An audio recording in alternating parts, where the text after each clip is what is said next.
Unrest TV News.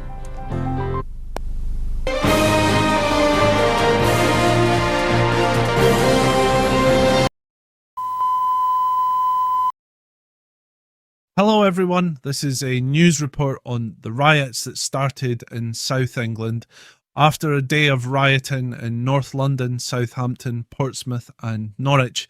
Riots have now begun in Scotland, in Edinburgh, Glasgow and Stirling. 15 shops have been looted in Glasgow and many vehicles have been set on fire.